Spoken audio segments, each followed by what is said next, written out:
Have you ever pondered about your criticism on Prophet Muhammad's marriage to Aisha? Have you ever considered how profoundly different matrimonial customs of that period were from the practices we observe in the modern world today, or how life was like in 7th century Arabia? Aisha's young age of marriage wasn't exclusive to Arabian culture, but was commonplace in numerous societies worldwide, including non-Muslim ones. For instance, King Richard II of England married Isabella of Valois when she was just 6 years old. Louis IV of France married Marie Leschinska at 15, and John, King of England, married Isabella Angoulême, who was presumably about 12 years old.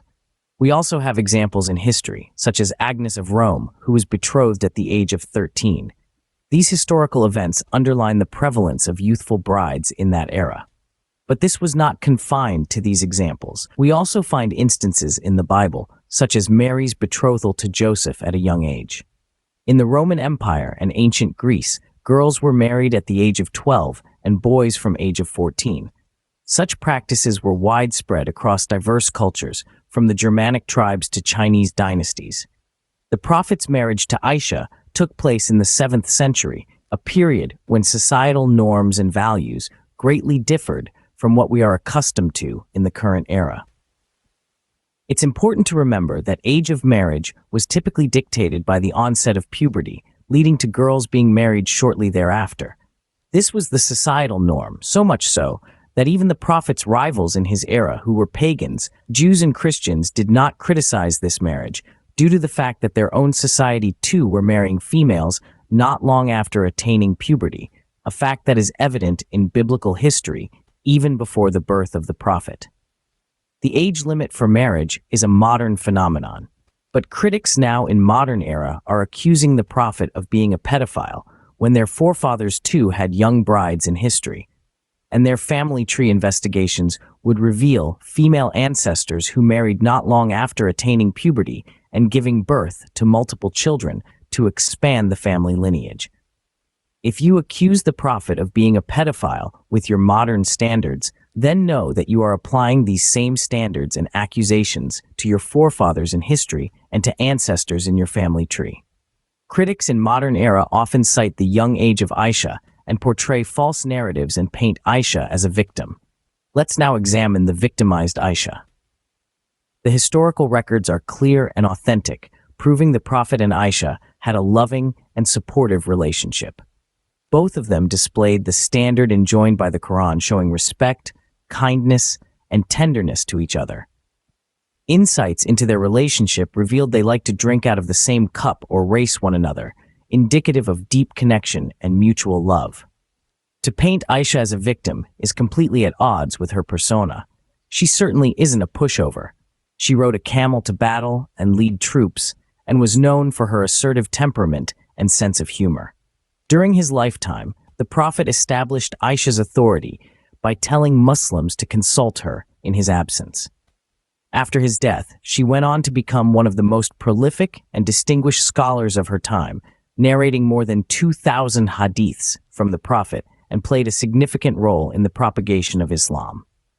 Her contributions to Islamic jurisprudence and her position as one of the most influential women in Islamic history are testament to her intellect and strength. A stateswoman, scholar, mufti, and judge, Aisha remains as role model for many Muslim women today. The gulf between her true legacy and her depiction in Islamophobic materials isn't just merely historically inaccurate, but an insult to the memory of a pioneering woman. Critics who paint her as a victim to depict Islam and the Prophet as being abusive and immoral have a common trait: hatred for Islam that causes them to lie and slander. So, what do we really know about the marriage of Prophet Muhammad and Aisha? As we can see, this marriage was indeed a product of its time and circumstances. We must remember that the norms and values of 7th century Arabia were different from those of the modern world. Their marriage was not an anomaly, but a reflection of the prevalent customs of the era. This union was something that was agreed upon by all parties involved, including Aisha herself. The age difference between Prophet Muhammad and Aisha is often highlighted. However, what is often overlooked are the reasons behind this marriage. It was not just a personal matter, but held significant political, social, and religious implications. Abu Bakr, Aisha's father, was one of Prophet Muhammad's closest allies, and this marriage further solidified this alliance, strengthening the early Muslim community. Aisha herself played a pivotal role in the propagation of Islam after the Prophet's demise. Religiously, Prophet Muhammad's marriages were not driven by personal desires, but were divinely guided. They were a means to forge alliances, assist the widowed and the poor, and spread the message of Islam. Thus, when reflecting on the marriage of Prophet Muhammad and Aisha, it is essential to consider the historical, cultural, and societal context. Importantly, it is noteworthy that the criticism of the Prophet's marriage only emerged much later in history. Why then does this marriage draw so much criticism in the modern world?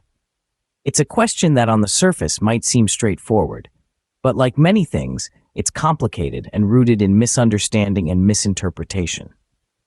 Critics of Prophet Muhammad's marriage to Aisha often fail to consider the historical context of the time. The 7th century Arabian society was vastly different from our own. Life expectancy was low, and it was customary for girls to marry at a young age. Marriages were not solely based on romantic love, but also served practical purposes, like forming alliances or ensuring economic stability. It's important to remember that the norms and values of any society are shaped by its specific historical, cultural, and socioeconomic conditions. In 7th century Arabia, the marriage of Aisha to Prophet Muhammad was not an exception, but rather a reflection of the societal norms of the time. Moreover, critics often overlook the fact that Aisha herself expressed great admiration for Prophet Muhammad and marvel this, however, is not to say that all practices from the past are applicable today. Societal norms evolve over time, and what was acceptable then might not be acceptable now. But to judge a historical event by the standards of the present is a fallacy known as presentism. It's a simplistic approach that disregards the complexities of historical context. Indeed, the criticism of Prophet Muhammad's marriage to Aisha often stems from a lack of understanding of these complexities. It's easy to condemn when we view the past through the lens of the present, but it's crucial to remember that history is not a monolith, and it cannot be understood without considering its unique context. It's clear that the criticism is rooted in a lack of understanding and a disregard for historical context.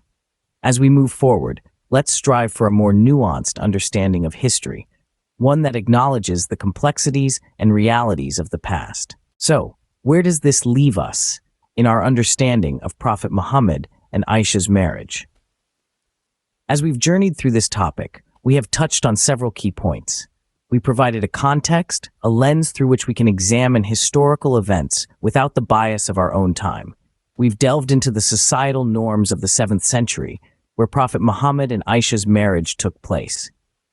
We've recognized that it was a different time with different cultural norms and expectations. It's essential to keep in mind that the standards of today can't be applied retrospectively to historical events. We've also explored the criticism and misunderstandings that surround this topic.